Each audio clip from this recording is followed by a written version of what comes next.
할렐루야. 3월입니다. 벌써 2달이 지났습니다.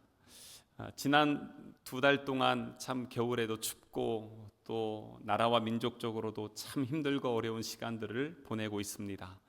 이제 3월 새 봄이 이제 다가오고 있는데 우리의 마음에도 가정에도 교회에도 또 이 나라와 민족에도 새 봄을 주시는 하나님의 은혜가 늘 충만하시기를 주님의 이름으로 축복합니다. 사도행전을 통해서 하나님의 나라가 세워지고 또 확장되어지는 역사들을 우리는 이 시간에 계속 나누고 있습니다. 지난 주에는 이 사도 바울과 바나바가 비시디아 안디옥이라는 지역에서 복음을 전하다가 이제는 환난과 어려움으로 이제 움직여 나가는, 그래서 오늘 14장에 보면은 이고니온이라는 이 지역으로 오게 되는 것을 볼 수가 있습니다. 그들이 여기까지 이렇게 온 것, 이고니온이라는 지역까지 오게 된 것도 하나님의 은혜이고 또한 성령의 인도하심이었음을 우리는 믿습니다. 이 이고니온이라는 이 지역이 지금 튀르키예의 그 코냐 뭐 이런 식으로 불리는 그러한 지역인데, 여기가 지난주에 우리가 말씀 나누었던 이 비시디아 안디옥보다 지리적으로 그리고 군사적으로 또 경제적으로 훨씬 더 중요한 그러한 도시였습니다. 왜냐하면 2000년 전에 당시 이 동네는요 뭐라고 했냐면, 그때 당시 로마 황제의 클라우디우스의 이고니온이다 라고 이렇게 불릴 정도로 황제가 아주 소중하게 여겼던 그러한 지역이 바로 이고니온이었습니다.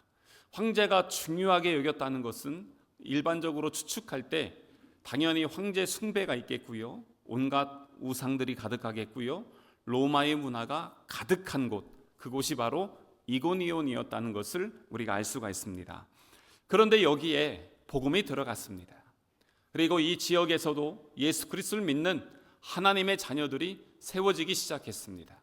놀라운 은혜의 역사가 계속해서 이어지는 걸 볼 수가 있는데, 그러면서 반복되는 게 있죠. 그게 뭐냐면 이 복음을 회방하는 사람들이 있습니다. 그럼에도 불구하고 이 바울과 바나바는 예수 그리스도의 은혜로 충만해서 복음을 담대하게 증거하는 그 역사들을 우리는 보게 됩니다. 그래서 이 모든 과정들을 쭉 보면 여기에 성령의 인도하심이 있었구나, 하나님께서 이 모든 것을 주장하여 주셨구나 라는 것을 고백하게 됩니다. 저의 삶을 이렇게 되돌아보면 그런 고백들을 참 자주 합니다. 제가 어떻게 목사가 됐을까? 목사가 될 마음은 전혀 없었는데 어떻게 하다 보니까 우리 하나님께서 쭉 몰아가시고 이제는 천부의 의지 없어서 손 들고 옵니다. 거기까지 가게 하시더니 이제는 신학을 하게 하셨습니다. 정말 많은 사람들이 볼 때 저는 목사의 깜도 아니고 자격도 있는 사람이 전혀 아니었습니다. 그런데 하나님께서 그렇게 인도에 가시는 거예요. 신학교에 들어갔습니다. 조금 늦게 들어가다 보니까 동아리에서 받아주는 데가 없는 거예요. 보통 이 동아리 활동이 다 신학교다 보니까 나중에 목회할 때 도움되는 것들이 동아리 활동 가운데서 배우게 되거든요.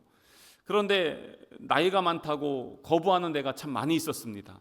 그래서 어느 한 군데 들어가지 못하고 가만히 있었는데 어찌어찌 하다 보니까 이제는 그런 사람들끼리만 모여서 같이 예배를 하게 된 거예요. 예배를 하면서 이거 우리만 예배하지 말고 우리 이거 팀을 좀 결성해서 우리 같이 예배하자, 이렇게 하면서 하다 보니까 저도 의도한 건 아니었는데 동아리를 하나 만들게 됐습니다. 그 동아리가 이제 한 26년 됐네요. 그래서 우리 교단이나 아니면은 각 교회의 여러 가지 사역들, 캠프들, 다음 세대 그러한 일들을 감당하고 있습니다. 그래서 지금은 이렇게 어디 나가면 외부에 저희 후배들이 아주 많이 있습니다. 그래서 그 후배들이 함께 동역하고 또 귀한 일들을 감당하는 걸 볼 때마다 참 감사한 생각이 듭니다.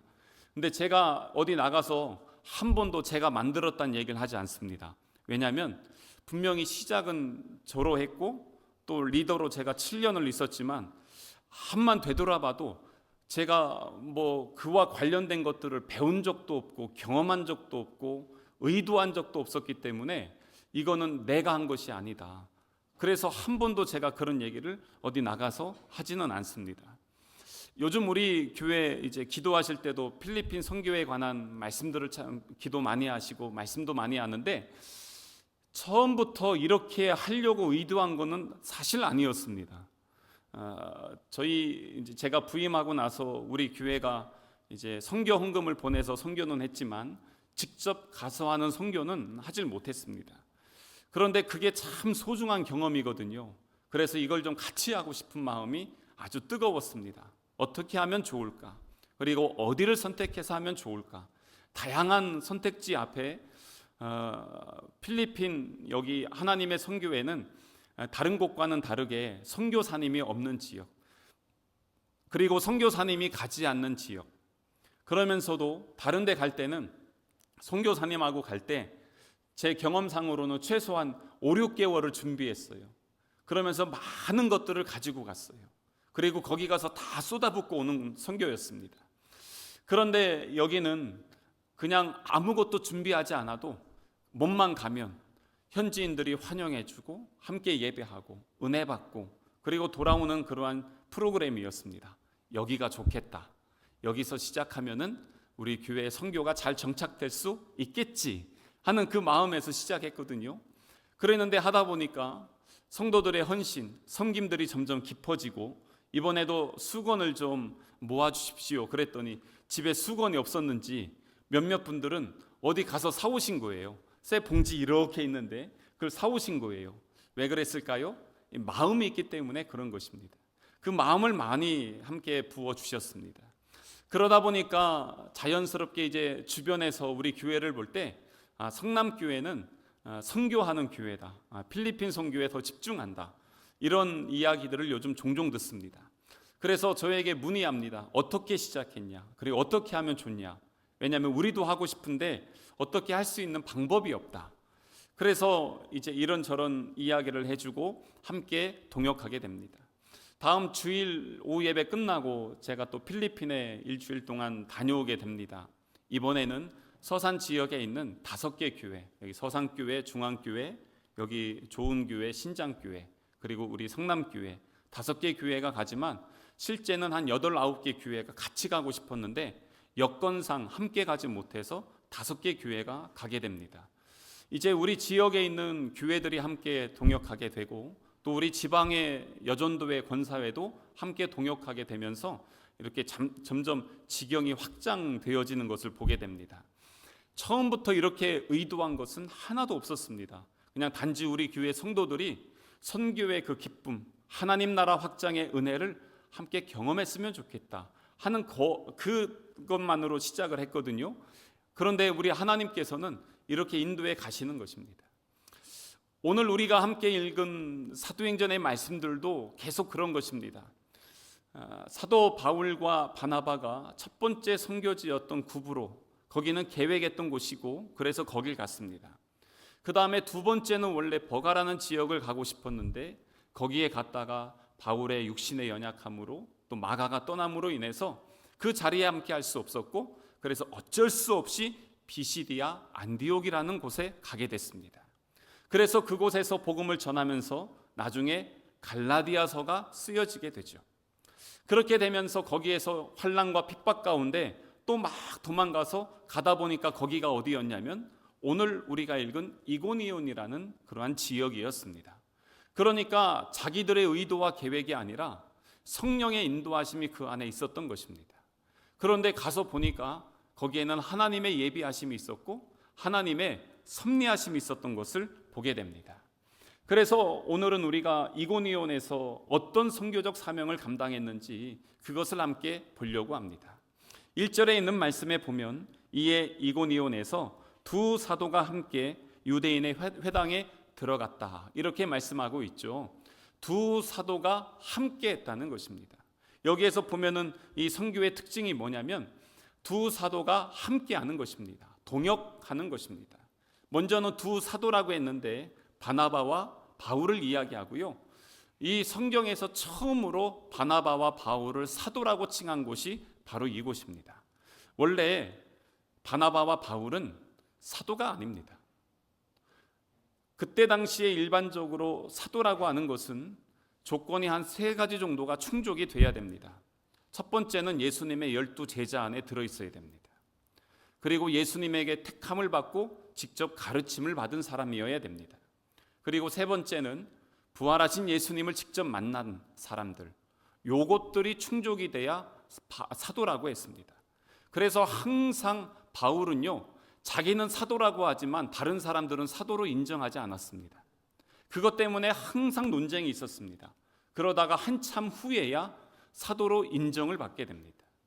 그런데 여기에서 이 바울과 바나바가 사도라고 하는 것은 뭐냐면, 이거는 예수 그리스도의 12 제자의 사도가 아니라 안디옥 교회에서 파송해서 보내서 그 선교적 사명을 감당하라고 보냄받은 자라는 뜻의 사도입니다. 그래서 이 두 사도가 있는데 이 두 사람이 뭘 하냐면 함께 했다는 것이에요. 이게 참 중요합니다. 왜냐하면 선교적 사명이나 아니면은 우리가 신앙생활을 할 때 혼자 할 수 없습니다. 요즘 보면은 교회를 떠난 많은 사람들이 이제 유튜브로 예배를 드립니다. 그러면서 혼자 집에서 예배합니다. 헌금은 어떻게 하는지 아세요? 제가 예전에 우리 부산에 있을 때 청년하고 얼마 전에 통화를 했는데 그러는 거예요. 유튜브로 예배를 하면서 헌금은 자기가 보내고 싶은데 보내는 겁니다. 그래서 제가 이제 다른 권면 좀 했는데 그런 사람들이 참 많더라고요. 그런데 여기에서 혼자 신앙생활하면은 많은 한계가 있습니다. 먼저는 뭐냐면 성장과 성숙을 이루기가 참 어렵습니다. 왜냐하면 옆에서 함께 나를 위해서 기도하고 나를 위해서 동역하고 때로는 내가 힘들고 어려울 때 나를 붙잡아주고 때로는 교훈과 책망과 바르게 함과 의로 교육함이 있어야 성장하거든요. 그런데 내가 하고 싶은 대로 하고 내가 그냥 가고 싶지 않으면 안 가고 그냥 침체되어 있으면 침체된 대로 그렇게 있으면 어떻게 회복될 수 있고 성장할 수 있겠습니까? 그래서 혼자 신앙생활한다는 것은 성장과 성숙을 하기가 참 어려운 것입니다. 그러다 보니까 지속적인 신앙생활 하기가 어려워요. 꾸준하지가 못한 것입니다. 그렇기 때문에 우리는 함께 동역을 해야 됩니다. 그래서 이 바울과 바나바는 함께 이렇게 동역을 하는 거죠. 또한 하나님의 일을 효과적으로 하기가 어렵습니다. 이번에 우리 필리핀에 선교센터를 세우는 것도 이렇게 3개 교회가 함께하고 정제학 선교회까지 해서 4개가 함께 동역하다 보니까 이전하고는 비교할 수 없는 훨씬 더 좋은 것들로 준비가 되어지고 있습니다. 그러니까 너무 감사한 거예요. 한 사람의 헌신이 아닌 3교회와 1개 기관의 헌신을 통해서 함께 동역할 수 있었던 것. 그러다 보니까 함께 준비하고 함께 나아가는 그것들을 통해서 우리 다 이런 고백을 합니다. 하나님께서 지경을 넓혀주시는구나. 그 다음엔 우리 하나님께서 어떻게 일하실까? 우리 교회 혼자 감당할 수 없었던 그 일들이 너무나 쉽게 이루어지는 것들을 보면서 하나님께서 이 모든 것들을 사랑하여 주시는구나 라는 것을 고백하게 됩니다. 예수님이 제자들을 파송할 때도 70명을 전도대를 보내는데요, 혼자씩 보내지 않았습니다. 2명씩 묶어서 보냈습니다. 왜냐하면 혼자 하기에 어렵기 때문에 그렇습니다. 지금 옆에 누군가 앉아 계십니까? 참 좋은 것입니다. 나와 함께 앉아 있고 함께 믿음 생활할 수 있다는 것. 그리고 또한 우리가 목장이 있잖아요. 목장을 통해서 함께 마음을 나누고 신앙을 나누고 복음을 나눌 수 있다는 것, 동역할 수 있다는 것, 그것은 참 좋은 것입니다. 그래서 이 두 사도가 함께 동역을 하면서 무엇을 하냐면 1절에 보면은요, 유대인의 회당에 들어갑니다. 왜 유대인의 회당에 갔을까요? 지난번에도 한번 말씀드렸지만 사도 바울은 먼저는 유대인들을 향한 애끓는 심정이 있었습니다. 저들이 정말 구원받기를, 예수님을 믿기를 간절히 소망했습니다. 로마서 9장 3절에 있는 말씀에 보면 이렇게 되어 있습니다. 나의 형제 곧 고륙의 친척을 위하여 내 자신이 저주를 받아 그리스도에게서 끊어질지라도 원하는 바로다. 뭐냐면 정말 우리 유대인들, 하나님의 자녀들이 예수님을 믿었으면 좋겠다. 내가 하나님 생명책에 지워지더라도 저들이 믿을 수만 있다면, 이러면서 고백을 하는 것입니다. 그만큼 사랑했기 때문에 유대인들이 모여 있었던 회당에 들어가는 것입니다. 또한 이 회당에 가면은 거기에 있는 사람들은 구약에 있는 성경 내용을 아주 잘 알고 있어요. 그렇기 때문에 이 사람들에게 복음을 전하기가 쉬웠던 것입니다. 구약에 있는 그 많은 메시아, 예언했던 그분이 누군지 아느냐? 바로 예수 그리스도이시다. 우리는 예수 그리스도를 믿는 믿음으로 말미암아 사는 것이다. 항상 했던 이 복음은 바울을 변화시켰고, 또한 그가 들어가서 복음을 전하는 그곳에 수많은 영혼들이 변화되어지는 놀라운 역사들을 함께 경험하고 있는 것입니다. 그래서 유대인의 회당에 들어가는 거예요. 그래서 거기에 가서 뭘 하냐면 복음을 증거합니다. 사도 바울은요, 주저함이 없었습니다. 복음을 부끄러워하지 않았습니다. 그에게는 오직 예수 그리스도였습니다. 그냥 찌르면 나와요. 예수. 너는 누구를 위해 사냐? 예수를 위해 산다. 너의 인생의 목적은 뭐냐? 예수다. 너는 누구 때문에 이 일을 하냐? 예수다. 항상 그의 마음과 중심에선 예수님이 나오는 것입니다. 그래서 갈라디아서 6장 14절의 말씀에 보면 그의 이런 신앙의 고백이 있습니다. 그러나 내게는 우리 주 예수 그리스도 십자가 외에 결코 자랑할 것이 없다. 그냥 찌르면 예수만 나오는 거예요. 얼마 전에 그 목사님들하고 밥 먹으러 갔어요. 그냥 간단하게 설렁탕 먹자. 그 집에 들어갔어요. 그랬는데 그 집에 가서 보니까 그 영웅이 사진이 가게에 완전히 다 붙어 있는 겁니다. 천장만 빼고는 다 붙어 있어요. 그래서 저희가 실수했어요. 영웅이 좋아하시나 봐요. 그 한마디 했더니 그때부터 이분이 그 준비하면서부터 저희 나올 때까지 영웅이 얘기만 하는 겁니다. 계속 옆에 30분 이상을 영웅이 전도 받았습니다. 영웅이는 이렇고, 영웅이는 마음이 이렇고, 영웅이가 콘서트 하면 이렇고, 영웅 우리 서산의 모임은 어떻고, 이것부터 해서 계속 그냥 우리는 그냥 얘기도 하지 않는데 처음부터 끝까지 밥 먹는 내내 그 얘기만 하는 겁니다. 보통 사람이 그 마음속에 있는 것이 나오잖아요. 여러분들 마음에 무엇이 있습니까? 목장에서 이야기를 나눌 때, 대화를 나눌 때 여러분들 입술에서 예수님이 나오십니까? 아니면 여러분들의 신세 한탄이 나오십니까? 건강의 문제, 자녀의 문제, 삶의 문제가 있지만 그 모든 것을 모아서 예수로 농축되어서 나오고 있습니까? 사도 바울의 그 마음의 중심에는 항상 예수 그리스도, 그래서 그 예수 그리스도가 나오는 것입니다. 그래서 우리의 입술에서도 우리의 마음에서도 예수로 충만하고 예수가 드러나고 예수가 자랑되어지고, 그래서 우리 예수님이 열매 맺는 그러한 우리 성남 가족 되시기를 주님의 이름으로 축복합니다. 그래서 이 3월 한 달을 살아가는 것이죠. 근데 이렇게 복음을 전했는데 갈 때마다요 항상 그런 반응이 있어요. 보면은 2절 말씀 보시겠어요? 1절 뒤에 보면 유대와 헬라의 허다한 무리가 믿습니다. 많은 사람들이 믿음을 갖게 되었습니다. 그런데 2절을 보시면 그러나 순종하지 아니하는 유대인들이 이방인들의 마음을 선동하여 형제들에게 악감을 품게 하는 것입니다. 여기에 보면 순종하지 않고 믿지 않는 자들, 이 사람들이 어떻게 합니까? 악감을 갖고 선동을 하는 것입니다. 난리를 피우고 있는 것입니다. 아마 예수님을 비하했을 것입니다. 예수가 어떤 사람인지 아냐? 저 사람들이 예수를 얘기하지만 그 예수는 로마에서도 가장 처참한 수치스러운 십자가에서 죽은 사람이야. 어떻게 그런 죄인을 믿냐? 게다가 갈릴리 나사렛 촌놈이래. 사람들이 어떤 사람 보니까 귀신 들렸다고 하더라. 그런데 그런 사람을 믿냐? 믿을 수 없어. 막 이러면서 소문을 내고 악감정을 품게 하고 사람들을 선동하는 것입니다. 그럼에도 불구하고 그 안에 복음이 계속해서 퍼져나가는 거예요. 그래서 3절의 말씀 보세요. 두 사도가 어떻게 하고 있습니까? 오래 있게 됩니다. 왜 오래 있었을까요? 사실 이렇게 선동하고 비난하고 조롱하면 에이 퇴퇴 그리고 그냥 떠나도 되잖아요. 그런데 그러지 않고 왜 남아 있었냐? 자기들은 떠나도 상관없지만 거기에 남아있는 성도들 때문에 그래요. 이제 막 예수님을 믿었어요. 복음을 알았어요. 그런데 바울과 바나바가 떠나면 더 이상 복음을 들을 수가 없어요. 그러면 어떻게 됩니까? 이 사람들은 남아서 예수 믿었다는 그 이유만으로 환난을 당하고 핍박을 당할 수밖에 없습니다. 그래서 그 사람들을 위해서 그 자리에 오래 남아있는 것입니다. 그러면서 담대하게 말씀을 증거합니다. 3절 뒤에 보면 주를 힘입어 담대히 말하니, 무엇을 이야기했습니까? 복음을 증거하는 것입니다. 로마서 1장 16절에 있는 말씀에 사도 바울의 고백이 있습니다.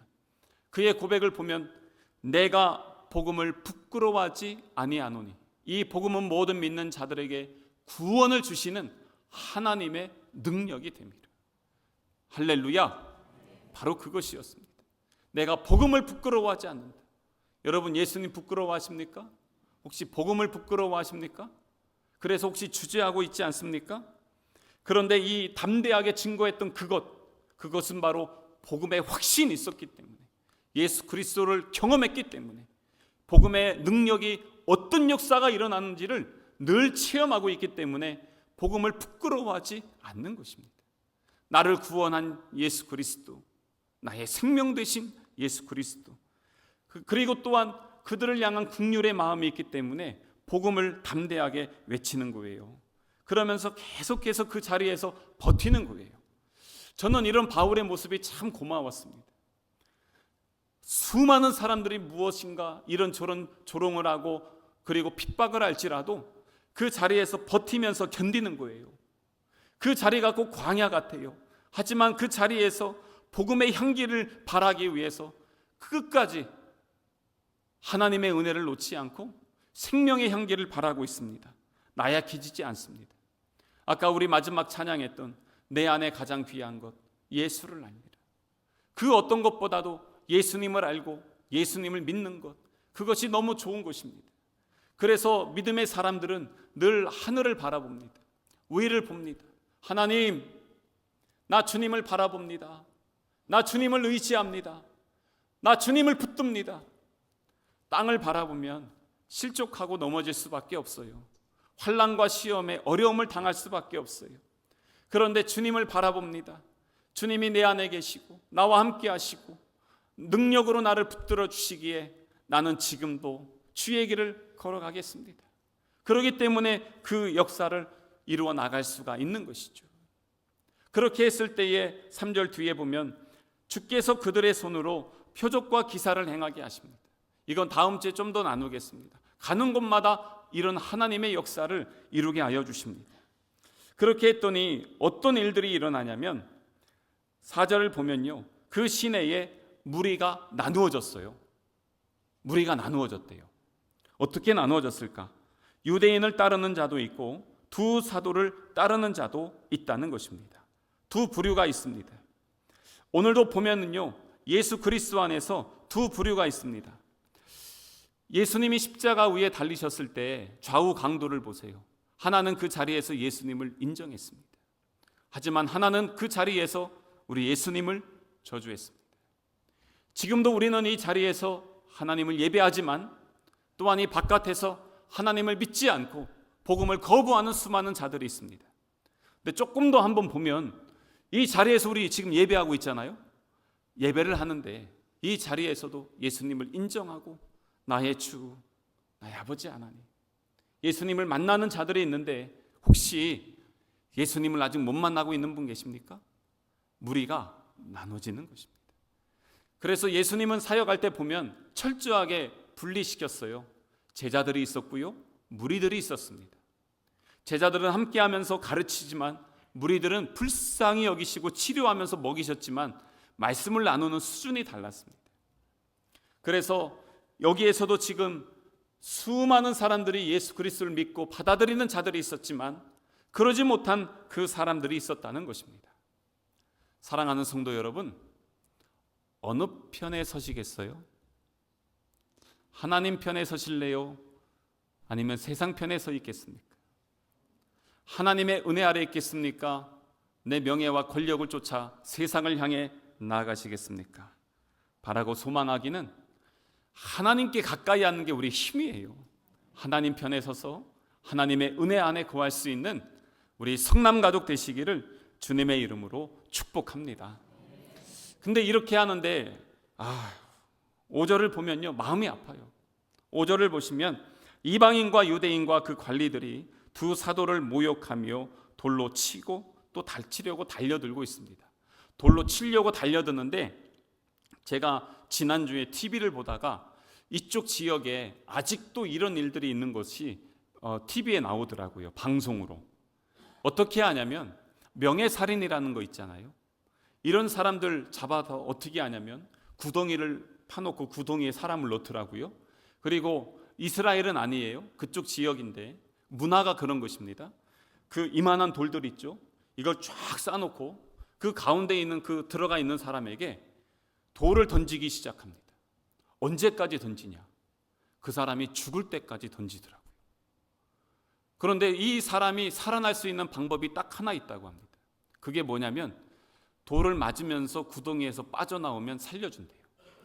그런데 지금까지 거기에서 빠져나온 사람이 한 명도 없었대요. 그러니까 다 죽는다는 얘기입니다. 그런 문화가 있더라고요. 그러니까 돌로 친다는 거는 스데반 집사님도 그렇게 해서 죽었지만 사도 바울도 지금 죽을 위기에 있었다는 것입니다.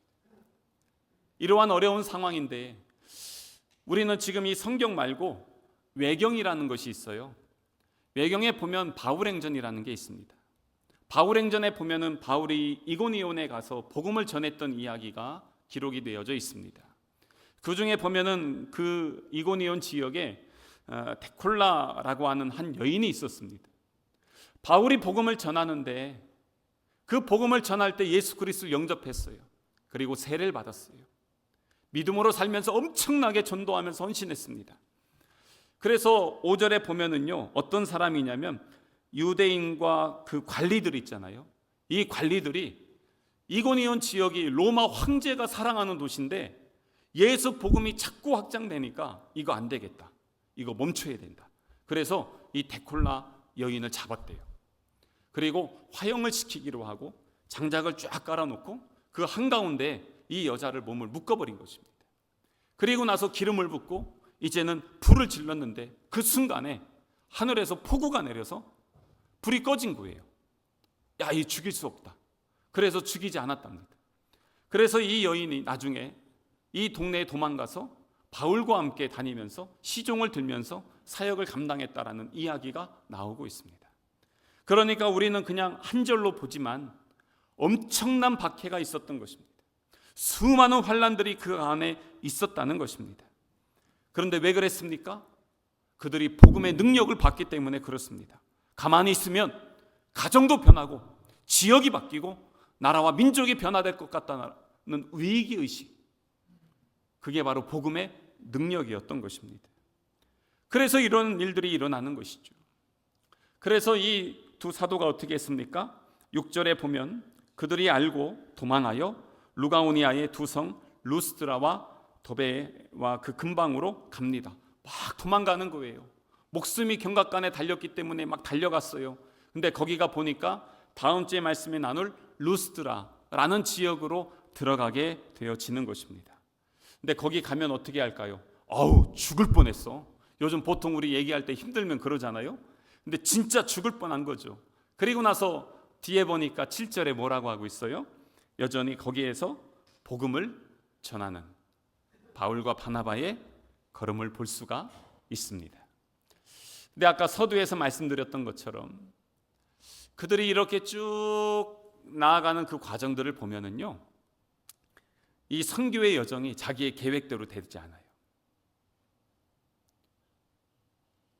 그런데 쭉 가다 보면 이상하게 여기에 하나님의 예비하심이 있구나. 왜냐하면 이 루스드라에 가면요, 다음 주에 말씀 나누겠지만 기적의 역사가 일어나기 시작합니다.